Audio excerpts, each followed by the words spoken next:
사도 바울이 극적으로 예수님을 통해서 구원받습니다. 교회를 엄청 핍박했던 사도 바울이었죠. 그런데 그런 바울도 예수님이 사랑하셔서 바울을 구원해 주십니다. 그 은혜가 너무 감사해서 이 바울은 예수님 만나고 나서는 그야말로 죽을 힘을 다해서 죽을 때까지 충성하는 삶을 살아가게 됩니다. 특별히 대표적으로 이제 당시에 지중해 주변 국가들을 3번에 걸쳐서 선교 여행을 하게 되는 것을 우리가 사도행전에서 보게 됩니다. 오늘 본문에 이제 그 마지막 3차 선교 여행을 마감해가는 장면 중에서 있었던 내용이죠. 3차 선교 여행을 마감하면서 어찌 보면 자신의 마지막 길이 될 수 있는 이 길을 가면서 자신이 3년 동안이나 정말 혼신의 힘을 다해서 복음을 전파했던 이 에베소의 장로님들을 초청해 가지고 마지막 고별 설교하는 내용입니다. 그 마지막 고별 설교하면서 그들에게 자신이 어떻게 보면 다시는 이 사역지로 돌아올 수 없는 상황이잖아요. 그래서 이 양무리들을 그 장로들에게 부탁하는 내용이죠. 부탁하면서 어떻게 부탁합니까? 내가 여러분에게 어떻게 사역했는지 잘 아시죠? 하면서 자신의 사역 자세, 어떻게 보면 사명자의 그런 자세에 대해서 간증적으로 말을 하는 것이 오늘 본문입니다. 참 엄청난 내용이죠. 정말 이 사도 바울이 그 사명자로서 어떻게 이 사명을 감당했는지 함께 오늘 같이 살펴보면서 저와 여러분도 지금보다 더 멋있는, 더 훌륭한 그런 사명자가 되었으면 좋겠습니다. 그래서 오늘은 사명자의 자세라는 제목으로 말씀을 드리도록 하겠습니다. 말씀 이제 들어갑니다. 17절부터 보니까 바울이 밀레도에서 지난주 우리가 쭉 여정을 살펴봤죠. 저 유럽에서 드로아에 도착해 가지고 거기서 걸어서 30여 킬로 넘는 아소로 가면서 주님과 마지막 사역을 정리하면서 주님과의 깊은 시간을 갖는 것을 보았죠. 거기서 배를 타고 50km 떨어진 미들레헴에 갔고 거기서 다시 기오에 80여 킬로 떨어져 있는 기오라는 섬에 가게 됐고 그곳에서 다시 이 사모라는 섬으로 또 역시 80여 킬로 가게 됐고 거기서 다시 한 50여 킬로 더 넘게 떨어지는 이 밀레도라는 곳에 도착하게 되죠. 그 여정, 참 그 사역, 그 거리거리 이동 거리나 이 배 타는 거리나 그런 거 보면 정말 엄청납니다. 보기만 해도 사도 바울이 얼마나 정말 죽도록 충성하는지를 우리가 보게 되죠. 그래서 이제 마지막 여기서 이제 에베소로 보내요. 교회 장로들을 청하게 됩니다. 18절 말씀에 오매 그들에게 말하되 아시아에 들어온 첫날부터 지금까지 사도 바울의 삶의 자세는 뭐 이렇게 잘했다가 푹 꺼졌다가 이게 아니죠. 첫날부터 지금까지 사역 자세가 똑같았다는 거예요. 똑같아. 첫날부터 지금까지 내가 항상 여러분 가운데서 어떻게 행하였는지를 여러분도 아는 바니 자기들이 다 봤는데 바울이 어떻게 사역했는지를 봤잖아요. 바니 하면서 19절 곧 모든 겸손과 사역하는 자세에 있어서 첫째로 볼 수 있는 게 뭐예요? 겸손이에요. 겸손은 겸손인데 어떤 겸손이라고요? 모든 겸손. 모든 겸손이라는 게 뭘까요? 마음 자세부터 겸손하고 말하는 것도 겸손하고 행동하는 것도 겸손하고 사역도 겸손했다는 거 아니겠습니까? 모든 겸손이니까. 그렇습니다. 여러분, 교회 사역은 세상하고는 전혀 다릅니다. 세상에서는 직급이 올라가고 어떤 권한이 셀수록 군림하고 부리고 다스리고 그런 이 자리이죠. 그러나 교회에서는 어찌 보면 성숙한 사명자일수록 정반대예요. 맨 밑으로 내려가지고 아무리 부족한 사람도 아무리 세상적으로 별볼 여는 사람도 그들도 다 섬겨야 돼. 이게 사명자의 자세입니다. 모든 겸손, 말, 행동, 마음 자세, 사역 자세가 다 겸손을 했다는 거예요. 여러분 사도 바울이 여러분 가진 지식이 얼마나 많았습니까? 예수님으로부터 이 받은 그 계시가 얼마나 엄청납니까? 삼층천 천국도 보고 온 사람입니다. 그리고 막 손수건만 귀신 들린 사 앞에 놔도 귀신이 떠나갈 정도로 어마어마한 능력을 가진 그런 사도입니다. 그런데 이 사역할 때는 그런 모든 겸손을 했다는 거예요.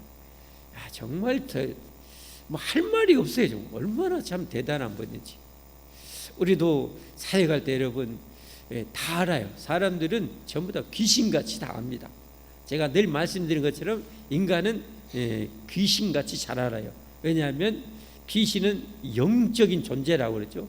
인간은 육신 플러스 영적인 존재 두 가지를 다 가졌어요. 그러니까 인간은 여러분 귀신같이 압니다. 세상이 아무리 여러분 별 볼 일 없어 보이고요, 좀 어벙해 보이고, 표현이 죄송하지만 어벙해 보이고 그냥 뭘 모르는 것 같아도 천만의 말씀입니다. 그런 사람들이 더 귀신같이 자랍니다. 그런 사람들이 더 잘 삐집니다.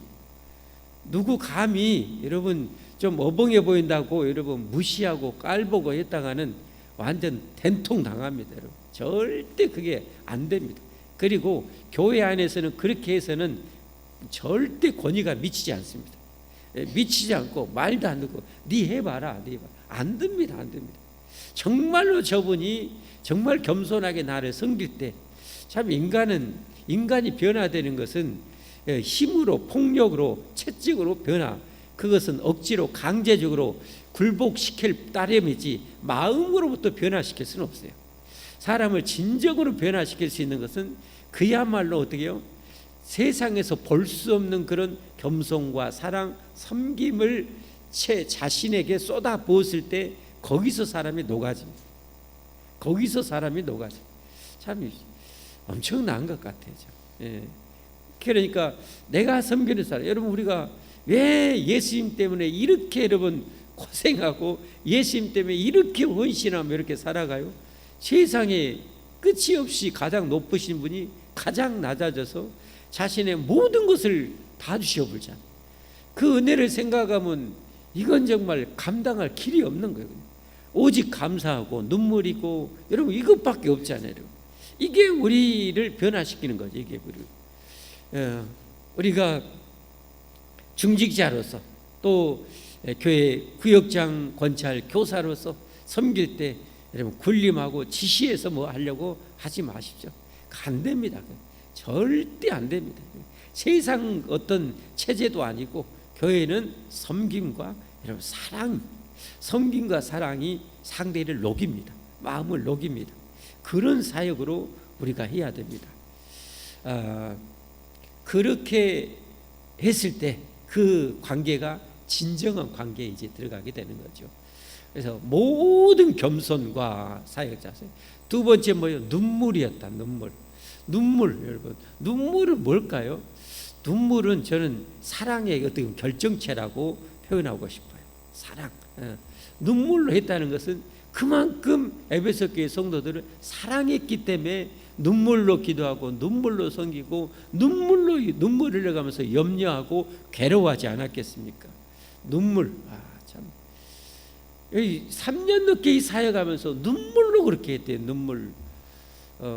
여러분은 어떻습니까? 이 사역 금년 2023년 감당하면서 맡겨진 약물이들 때문에 여러분 몇 방울의 눈물을 흘려보셨습니까?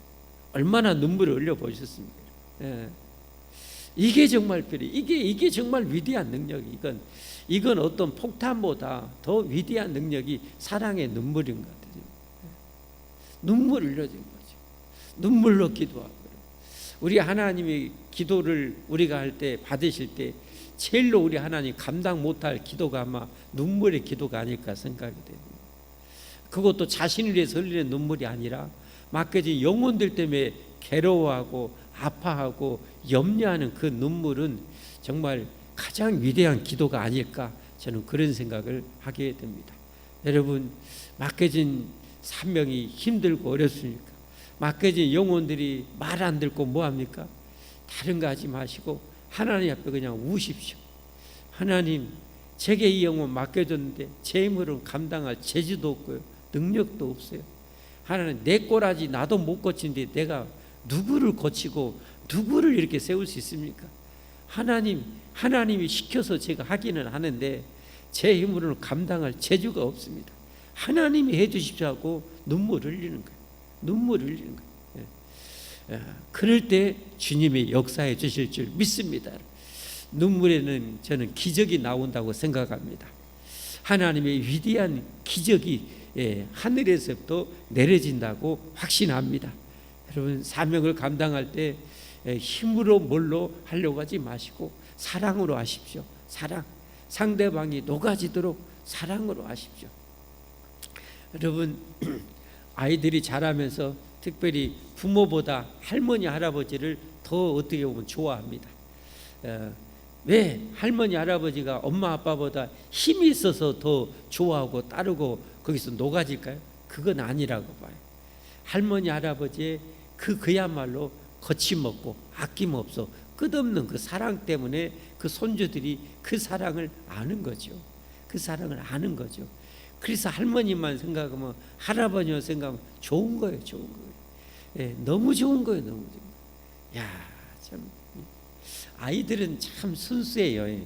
제가 얼마 전에 그 유튜브를 한번 봤는데 아이들 그 영상이었어요.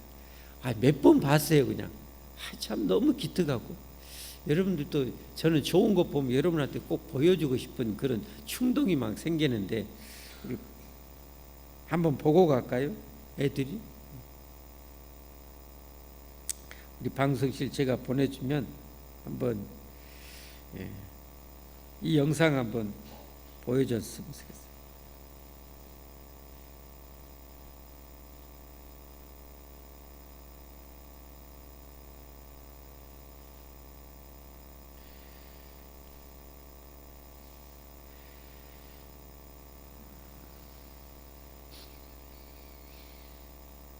준비되는 대로 바로 한번 보십시오.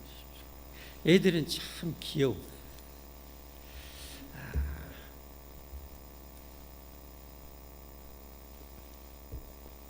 오늘 고생하셨으니까 제가 서비스로, 이미 손주 있는 분들도 있는데 앞으로 손주 가지실 분들, 손주가 아니라 직접 아기 낳을 우리 처녀 총각들을 한번 봐보세요.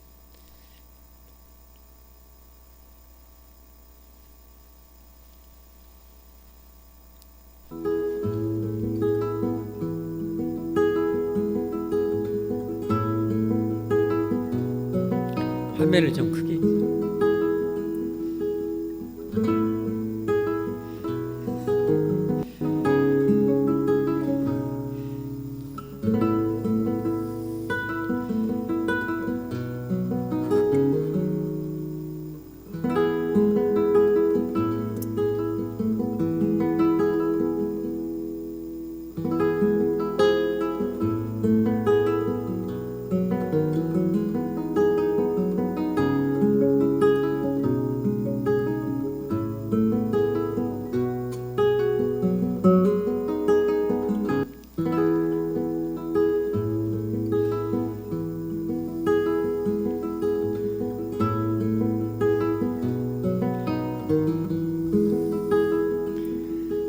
설교보다 더 좋아하시고,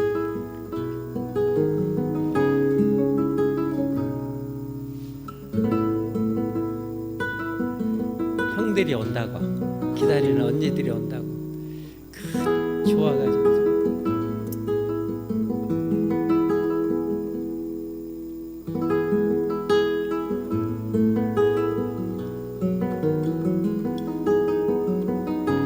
저도 저런 손주를 좀 보고 싶은데, 집에 가면 나는 또 이제 큰일 났다. 왜 큰일 난지 알죠? 우리 딸한테 또 아빠 이러와 봐요. 저는 손주를 보고 싶은데.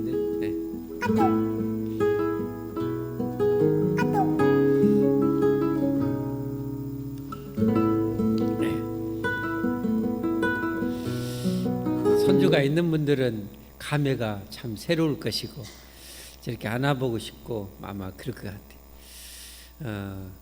부모들은 그냥 젊어서 어떻게 애기 낳아가지고 키우는데 먹고 살아야지, 먹여줘야지, 치워야지 정신이 없어요.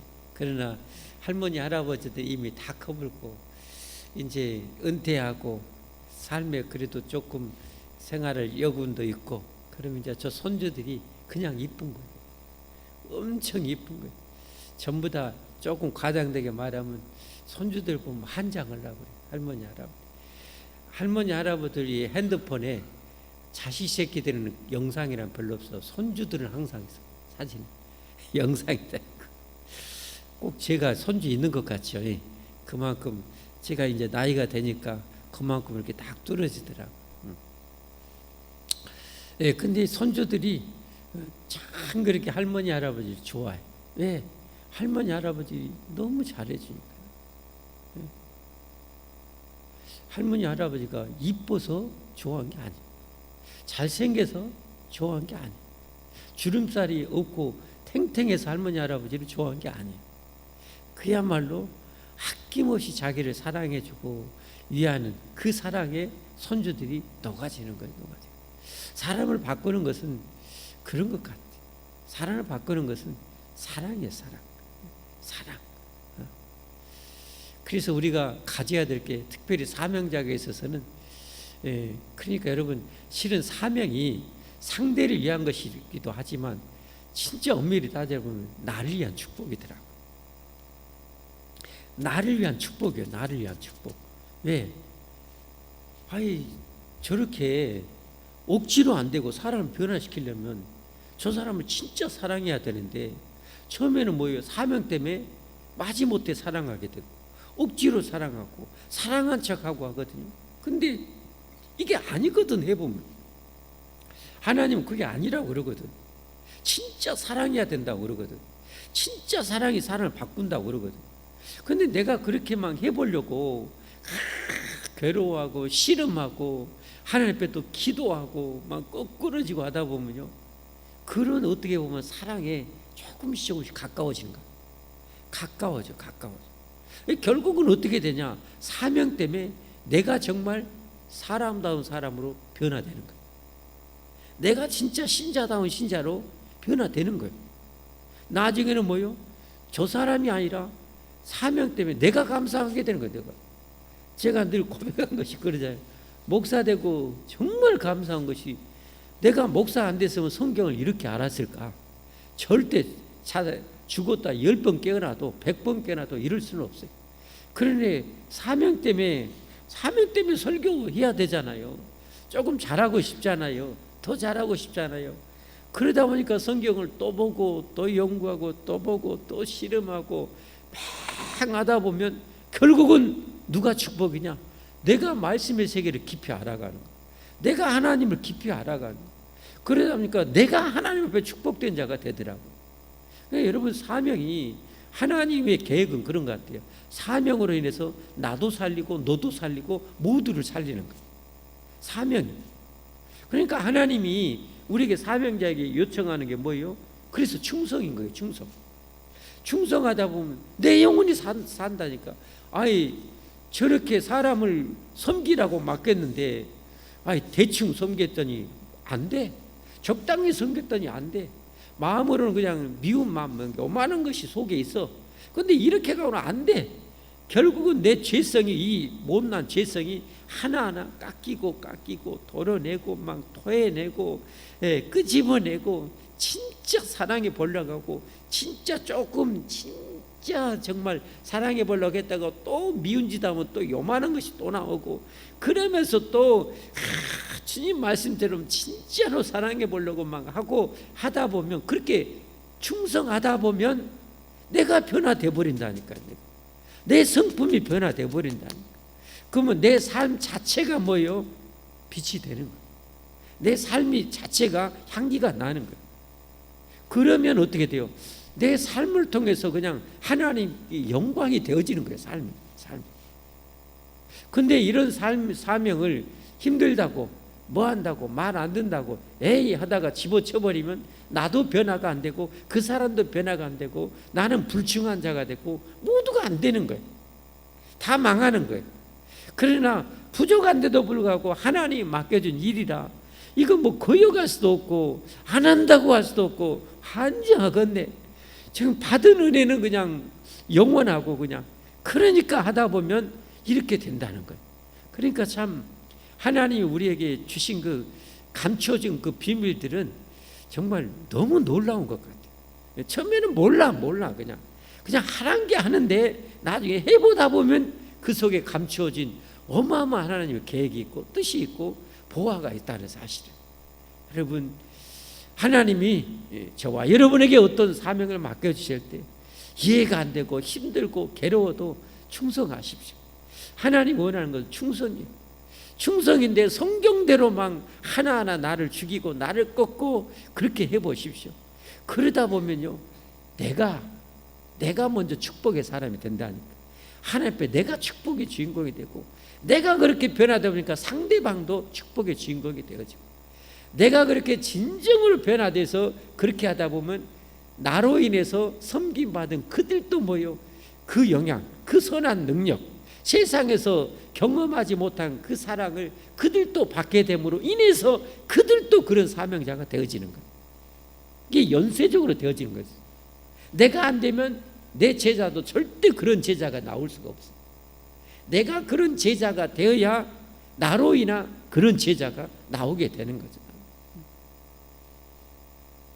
사도 바울로 인해서 많은 제자가 나온 것이 바로 저런 자세 때문에 그래요. 모든 겸손. 여러분, 마음으로, 여러분이 섬기는 사람들을 마음으로 정말 가장 낮은 데서 섬긴가요? 마음으로부터. 입술로 겸손하게 여러분 섬기는가요? 행동으로 진짜 겸손을. 이거 하나도 제대로 우리가 하기는 것이 진짜 쉽지 않아요. 정말. 그야말로 내 못난 모습이 계속 조각칼에서 깎이고 또 깎이고 또 깎이고 또 기도하고 해야 저런 영상이 조금씩 나와요. 조금씩 닮아지는 거죠. 모든 겸손과 눈물. 사람은 알아요. 저 어린 아이들도 내 할아버지가 나를 진짜 사랑하는지 사랑하는 척 하는지 다 알아요. 그런데 다 큰 사람들이 모르겠어요? 다 큰 사람이 모르겠어요? 다 알아요. 다 알아요. 눈물이며, 그 다음에 또 뭡니까? 사명자의 자세가 유대인의 관계로 말미암아 당한 시험을 참고 주님을 섬긴 것과 이렇게 그냥 죽을 힘을 다해서 겸손하게 사랑으로 섬겼는데, 또 이 왼수들은 어떻게 얼마나 힘들게 하는지 몰라. 얼마나 힘든 일이 많은지 몰라. 얼마나 박해가 많은지 몰라. 그런데 그 모든 것 때문에 어때요? 나 못해 먹겠다, 나 안 하겠다고 한 것이 아니라 그걸 다 버텨냈다는 거예요. 그걸 다 이겨내면서 그렇게 끝까지 모든 겸손과 눈물의 사랑으로 그걸 해냈다는 거예요. 참, 오늘 이 본문에 보면 사도 바울이 정말 어떻게 이렇게 했을까. 정말 나는 하나도, 이 중에 하나도 어떻게 제대로 하는 것이 참 없는 것 같은데 참 대단한 것 같아요.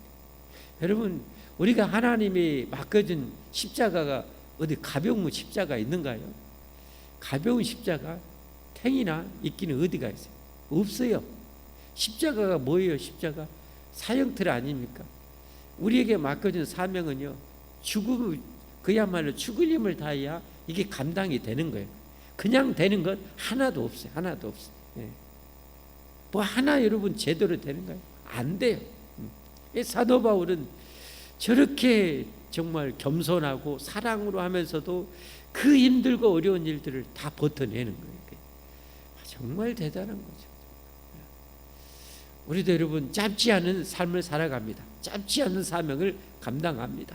여러분, 늘 하고 싶은 마음이 어때요? 얻는 내려놔보고 싶고, 얻는 벗어나보고 싶고, 여러분 그런 마음이에요. 근데 우리 그리스도인들은 벗어난다고 해서 자유로울까? 아니에요. 몸은 좀 편할지 몰라도 마음은 더 큰 올무에 매입니다. 마음은 더 정말 거룩한 부담 때문에 괴롭고 뭐예요? 차라리 뭐요? 얻어 터지는 것이 속이 시원합니다. 사명 감당, 어차피 사명 감당하는 거, 사명 감당하면서 그냥 힘들게 버텨내는 것이 훨씬 마음이 편안해요. 사람이 평안하는 것은 육신이 평안해서 오는 평안과 마음이 평안해서 오는 평안이 있는데 뭐가 더 진정한 평안입니까? 마음의 평안 아닌가요? 하나님이 하라는 것 감당하면서 힘들고 어렵지만 감당하면서 오는 그 주님으로부터 그 위로와 격려와 그 평안, 이게 더 귀한 겁니다. 이게. 여러분, 한 해 금년에도 여기까지 잘 감당해 오셨는데 내년에도 여러분 그렇게 하십시오. 사도 바울처럼 뒤의 것은 잊어버리고 임년 1년 또 남았네, 쌈박하게 해야 되겠다, 잘 감당해야 되겠다, 여러분 기도하면서 또 한 해를 잘 감당해내는 여러분과 제가 되었으면 좋겠습니다. 명심하십시오. 쉬운 길 없습니다. 예수님이 천국 가는 길도 그랬죠. 좁은 길이라고, 좁은 길이라고. 그래서 많은 사람들이 그 길로 안 가려고 한다고. 넓은 길로, 멸망의 길로 가려고 한다고. 생명의 길은 좁고 협착하여 찾는 이가 적음이라. 생명의 길도 좁고 협착하여 찾는 이가 적다면 영광의 길은 더 어쩔까요? 의의 면류관, 영광의 면류관, 생명의 면류관을 받는 길은 더 힘들 것 같아요. 훨씬 더 힘들 것 같아요. 근데 중요한 것은 성경에 하나님이 감당할 수 있을 만큼 주신다는 것, 감당할 수 있을 만큼 주신다는 것. 그래서 잘 감당해내는 여러분과 제가 꼭 될 수 있기를 바랍니다. 그게 인내죠. 하나님은 그런 훈련을 많이 시키는 것 같아요. 여러분이 어렸을 때부터 남다르게 힘들게 자란 분들은 어찌 보면 하나님 여러분을 더 남다르게 쓰시려고 하는 계획이 있었다고 보면 돼요. 남다르게 힘들게 키우시면 나는 왜 이렇게 힘들까요? 근데 그게 나중에 하나님 여러분을 더 귀하게 보석처럼 쓰려고 하는 그 계획이 있었던 거예요. 여러분이 편안하게 잘 자라면요, 하나님이 영광의 면류관 주고 싶어서 사명 줘도요, 여러분 감당 못해요. 왜? 편하게 자랐는데. 저는 감사해요. 합력하여 서를 이룬다고. 참 가난한 가정에서 참 힘들게 이렇게 조금 자랐는데, 그냥 힘들게 자란 것이 그러니까 개척에도 어렸을 때 자라는 성장 과정이나 거기서 거기라 별로 힘든지를 모르겠더라고요. 고등학교 졸업할 때까지 여러분 용돈이라고는 명절하고 생일날 소풍 가는 날 5원 10원 요거 받는 것이 다였으니까 뭐 의장님도 뭐 용돈을 구경을 해요, 뭐 돼요? 거의 없어요. 고등학교 다니면서도 여러분 그랬어요. 그러다가 누가 용돈 한번 주면, 지폐 한번 용돈 주면 지갑에 넣어놓으면 그것은 몇 달 동안 빠져나올 수가 없어. 제 지갑에 들어가. 어디 아이들 친구들 문구사 가서 뭐 떡볶이 사 먹고 뭐 사 먹고, 저에게는 사치였어, 사치. 그런 것은 생각도 못했어요. 그렇게 참 힘들게 살았어요. 고무신 그냥 모처럼 하는 아버님이 어떻게 해가지고 고무신 새 거 딱 해갖고 가면은, 그때는 도둑놈들이 학교에서 하도 많아가지고 고무신 그러면 이 도둑 안 맞으려고 잊어버렸다고 하면 집에서 뒤지게 터지니까 그 고무신 안 잊어버리려고 새 고무신 얼마나 좋아요. 그러면 이리 칼로 표시해놓고 저렇게 칼로 표시해놓고 내 거라고 표시해놨는데 아무리 해놔도 웬걸, 니는 해라 나는 가져간다 딱 하고 딱 수업 끝나고 가면 없어져 버렸어. 환장해버려. 뒤집어지는 거야. 이제 지구가 뒤집어지는 거야. 그래가지고 어떻게 그나마 지 다 떨어진 이 고무신 놔두고 가면 그거라도 끌고 가지. 아예 그것도 없으면 맨발로 가야 돼. 뒤져버려. 집에 가면 이제. 그런 이 세월을 살았지. 제 위로 형만 5이었어요. 새 옷을 입을 기회가 거의 없어요. 쭈르륵 물려받아. 이로부터 쭉 이게 안 떨어지는 한에 뭐 떨어져도 다시 몇 번을 더 꿰매가지고 또 입어가지고 제게 올 때쯤 되면 무릎은 이렇게 나와 있고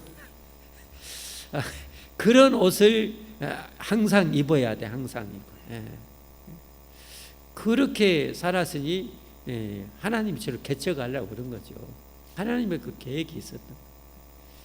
먼 계획을 우리는 어떻게 알아요? 하나님은 다 손바닥에 있는 거죠. 그렇게 하는 거예요.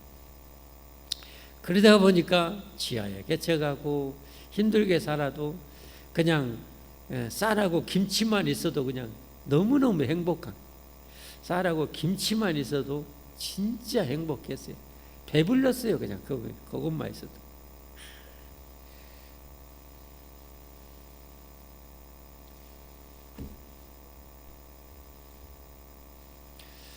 그러니까 하나님께서 이 십자가에 그렇게 쉽지 않아요. 쉽지 않으니까 여러분들 나중에 참 힘들게, 남다르게 힘들게 그렇게 사시는 분들 너무 괴로워하지 마세요. 하나님 여러분을 더 귀하게 쓰시려고 그래요. 귀하게 쓰시려고. 여러분 편안하게 금수저로 태어나면 하나님 뭐 시켜도요 못 해먹어요. 여러분 어떻게 합니까? 절대 못 해요.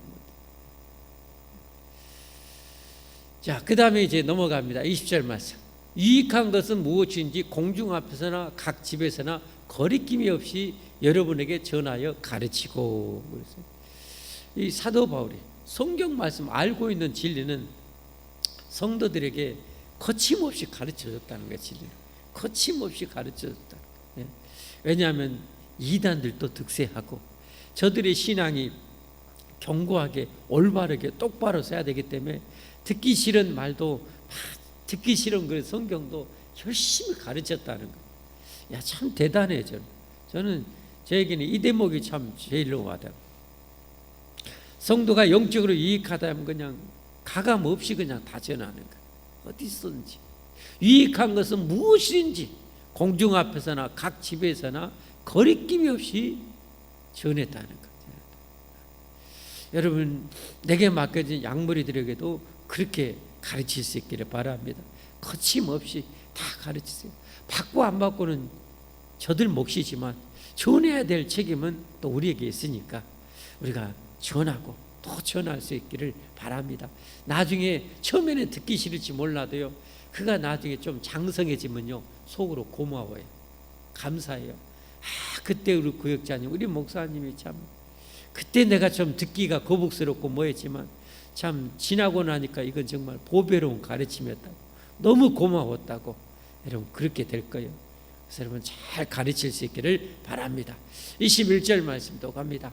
유대인과 헬라인들에게 하나님께 대한 회개와 우리 주 예수 그리스도에 대한 믿음을 증언한 것이라. 이렇게 모든 겸손과 눈물의 그 사랑으로 가르쳤고 그리고 그 어려운 환난 고난도 다 이겨내고 버텨냈고 저들에게 유익한 성경이라면 공중 앞에서나 집에서나 그냥 끊임없이 가르쳤고 그러는 중에서도 뭐요?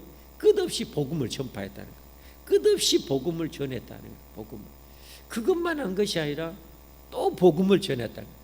유대인과 헬라인들에게 하나님께 대한 회개와 우리 주 예수 그리스도에 대한 믿음을 증언하는 게 복음 전파 아닙니까? 회개하고 주 예수를 믿으라는 거 아닙니까? 회개하고 여러분 이렇게 죄 가운데 살다가 여러분 지금이나 어느 시대나 성경을 보면 죄가 문드러지지 않은 시대가 없어요. 실은 지금 참 이렇게 죄가 막 많은 것 같다고 하지만 성경을 보면 노아 시대 때 어땠는가요? 아예 그 위에 아예 아담의 후손들이 어땠는가요? 세상에 형 동생밖에 형이 동생 때려 죽이고 그러지 않습니까? 소돔과 고모라 성은 또 어땠는가? 소돔과 여러분 인류 역사가 그래요. 이 죄가 이처럼 참혹해요. 정말 죄라는 것이 인간을 이렇게 난자하게 만들어버린지 몰라요. 그러기 때문에 우리는 뭐 해야 돼요? 회개를 외쳐야 돼요. 여러분 회개해야 됩니다. 죄 가운데 살다가는 망합니다. 죽습니다. 지옥 갑니다. 여러분 회개하고 예수님 믿으십시오. 예수님이 우리를 구원하여 주셨습니다라고 여러분 회개와 복음을 전할 수 있는 우리가 될 수 있기를 바랍니다. 정말 주신 사명은 사명대로 감당하고 또 열심히 복음 전파하는 이 사도 바울이었어요. 정말 어찌 그렇게 이렇게 잘한가 몰랐죠. 저런 영성을 우리가 한 70%만 가져도 얼마나 좋겠어요. 우리 모두 여러분, 근데 이 사도 바울이 저게 자기의 능력일까요? 하나님의 능력일까요? 하나님의 은혜고 하나님의 능력이겠죠. 그럼 바울이 똑같은 나하고 똑같은 인간이 바울이 저렇게 할 수 있다면 우리도 하나님의 은혜가 충만하고 성령 충만하면 우리도 할 수 있지 않겠어요? 우리도 하게 될 줄 믿습니다, 여러분. 우리도 할 수 있어요. 얼마 전에 여러분 그 26세 천국 간 그 아가씨 얘기도 했잖아요. 그 대학교 들어가서 그 교수님으로부터 그 사랑을 받고 나서 그도 그렇게 멋진 삶을 살아갈 수 있었다는 거죠. 우리도 할 수 있어요, 여러분. 여러분 할 수 있어요. 여러분 얼마든지 주님 안에서 위대한 사명자가 될 수 있음을 믿으시기를 바랍니다. 얼마든지 될 수 있습니다. 할 수 있습니다. 할 수 있습니다. 그 다음에 22절 말씀. 보라, 이제 나는 성령에 매여 예루살렘으로 가는데, 지금 앞으로 일정이죠, 일정. 예루살렘에 지금 이방인들이 모은 연금, 구제연금을 가지고 전달하러 가고 그렇게 하게 될 때 예루살렘 가는데 거기서 무슨 일을 당하는지 알지 못하노라. 23절. 오직 성령이 각 성에서 내게 증언하여 결박과 환난이 나를 기다린다 하시나. 가는 곳마다 당시에는 은사가 막 넘쳐났잖아요. 예언의 은사도 많이 있었잖아요. 그래서 사도 바울한테 얘기는 가면은 이번에 붙잡힐 것 같습니다. 붙잡혀서 큰 환난을 당할 것 같습니다. 막 그러는 거예요, 막 그러는 거예요. 사도 바울은 그걸 아는 거예요. 예루살렘에 가면은 저렇게 결박과 환난이 나를 기다린다고 하지만, 그러나 24절 말씀, 유명한 말씀이죠. 함께 읽어볼까요? 내가 달려갈 길이라는 것은 하나님 맡겨준 사명을 완성하는 거 아닙니까? 하나님이 맡겨준 사명을 완성하는 일을 위해서는 주 예수께 받은 사명 곧 하나님의 은혜의 복음을 증언하는 일을 마치려 하면은 나의 생명조차 조금도 귀한 것으로 여기지 아니하노라. 와, 정말 하나님 날 구원해 주시고 나 같은 인간도 이렇게 구원해 주시고 나 같은 인간도 사랑해 주시고 그 천국을 보여주시고 천국 백성 삼아 주셨는데, 어차피 죽을 인생, 어차피 썩을 인생, 나를 구원해 주시고 영생을 주셨는데 이까이거 생명, 주님이 맡겨준 사명 감당하기 위해서는 내 생명조차도 조금도 귀한 것으로 여기지 아니하노라. 더 할 말이 없죠. 말씀 맺어 갑니다. 말씀 맺습니다. 여러분, 사도 바울의, 우리 믿음의 선배 사도 바울의 사명의 그런 자세였습니다. 여러분은 이 중에 몇 가지나 사도 바울 같은 수준에 올라오셨는가요? 겸손에 있어서는 어떤가요? 겸손. 그리고 사랑의 눈물, 성도를 위해서 맡겨진 영혼들에 서 얼마나 여러분 사랑으로 그렇게 눈물을 흘려 보셨는가요? 그리고 힘들고 어려운 일을 얼마나 잘 이기고 버텨내고 계신가요? 그러는 중에도 또 다른 영혼에게 복음을 얼마나 전하고 계시는가요? 그리고 이 사명을 마지막 완주할 때까지 기꺼이 내 생명까지도 주님 앞에 다 드리고 가리라는 그런 여러분 자세가 있으신가요? 우리하고 똑같은 사도 바울도 하나님의 은혜, 십자가의 은혜, 십자가의 사랑, 성령님의 능력이 불이 임하게 되니 저렇게 되었어요. 우리도 더 성령 충만하면, 하나님의 은혜가 임하면 우리도 그래도 저렇게 좀 몸 발치라도 따라가게 될 줄 믿습니다. 우리 더 지금보다 나은 모습으로, 더 나은 모습으로 다가올 한 해 또 사명을 잘 감당해내는 여러분과 제가 되기를 주님의 이름으로 축복합니다. 절대 물러서지는 마시고, 절대 타협하지 마시고 더 힘있게 달려가는 여러분과 제가 되었으면 좋겠습니다. 우리 함께 찬송하겠습니다.